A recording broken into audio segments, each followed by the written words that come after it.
Kaya po, bago po tayo magtapos, gusto ko lamang kausapin itong si fake VP Leni ng seryoso.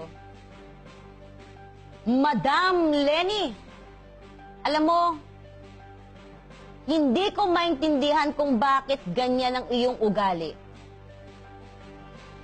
Hindi ka na ba nakokonsensya sa ginagawa mo? Dahil sa pansarili mong interes, sinisiraan mo hindi lang si Pangulong Duterte. Sinisira mo ang ating bayan. Oo, bayan na natin ang sinisira mo. Hirap na nga ang ating Pangulo na ayusin ang ating bayan, ikaw ano?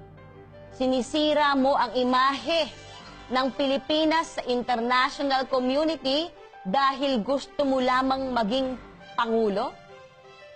Lahat ng pinagsasabi mo sa speech mo ay pawang pang-aakusa ng walang katibayan. Ano ngayon ang tawag sa'yo? Eh di isa kang malaking fake news. Galit na galit ka sa mga troll ko, no? Pero ikaw nagpapakalat ka ng fake news. Mahiya ka naman. Binanggit mo ang palit ulo, pero hindi mo alam ang ibig sabihin nito. Ang ibig sabihin ng palit ulo ay pag nahuli ang adik, maaari siyang magsumbong ng bigger fish bilang kapalit niya. Sabi nga ni Presidential Spokesperson Abella, quote, "While Robredo has the right to speak freely on matters of public concern, she also has the responsibility to be careful with her statements, especially avoiding unfounded allegations from questionable sources," unquote. Sa madaling salita, Leni, makinig ka. Bobo ka!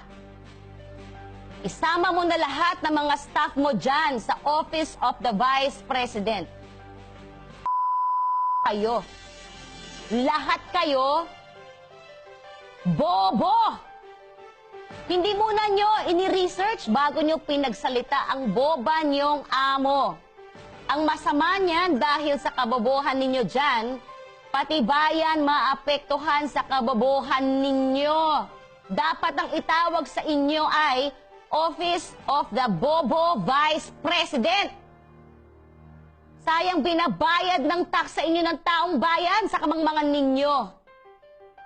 Kaya ikaw, Leni ka, panira ka sa bayan natin, masyado kang ambisyosang etyoserang frog na maging Pangulo. Kung talagang concerned ka sa katotohanan,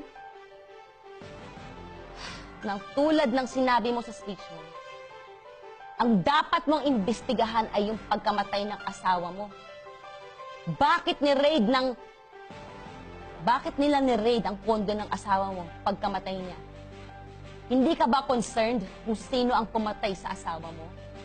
O kung bakit pinapatay ang asawa mo? O baka naman kasangkot ka? Nagtatanong lang naman ako. Yan ang pagkaabalahan mo. Hindi yung pinaiimbestigahan mo ay ang mga namamatay na mga adik. Matanong nga kita, dumalaw ka na ba sa mga nabiktima ng mga kriminal o ng mga adik na to? Tila kasi masyado kang concerned sa mga adik. Lugi na ba ang negosyo? Tanong lang naman. Sasabihin mo pa, mahihirap lang ang biktima ng drug war. Tanga ka na naman eh. Yung nga isang drug protector na kapartido mo, nakakulong na, ha? Mahirap yun? Big fish nga, di ba? Balyena na nga eh. Squatter ba si Delima?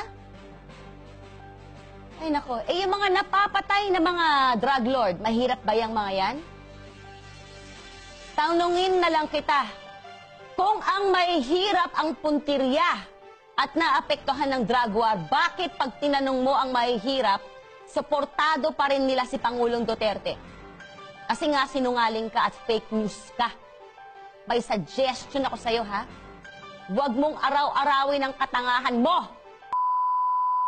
Bumili ka ng utak at hindi na mga mamamahaling damit.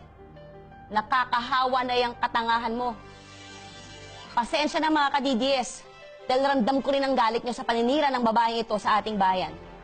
Sobra lang talaga nakakagalit ang kabobohan ng babae na to. Sana kung wala siyang nadadamay, ha? Ang problema, dinadamay niya ang buong bayan natin eh. Masyado na kasing halata ang galawan nila. Una, sinisiraan ng Pilipinas sa international media. Ito namang mga lokal na mga prostitutes natin, puro pera ang iniisip kesa sa kapakanan ng bayan. Tapos ngayon, mag-file ng impeachment case sa ating Pangulo, itong mga magdalong Dati akala ko, itong mga magdalo ay makabayan. Yun pala, mga ambisyosong mga bayarang sundalo rin. Katulad ng amo nilang si Trollanes. Sigurado akong kinakahiya kayo ng mga kasamahan ninyo sa militar. Tapos ngayon, biglang sumbong sa United Nations. Kasi alam nila, wala na silang naluloko pang mga Pilipino. Ay, naku mga ka-DDS, hanggang dito na lamang po. At umiinit na po ang aking ulo dahil nararamdaman ko po ang inyong galit. Kaya po, malakas ang koneksyon ni fake VP sa international media at sa international community. Kaya maliit man ang ating boses, pero pag pinagsama-sama natin ang ating tinig, mas magiging mas malakas pa tayo. Kaya po gamitin po natin ang lahat ng plataforma, ang Facebook pati ang Twitter. Ipahayag po natin ang ating pagkasuklang, pagkadismaya dito kay Fake News, Fake BP Lenny. Sa susunod po muli, dito lang po sa Mocha Usong Vlog na TV show, makita-kita po tayo. Maraming salamat po mga ka-DDS.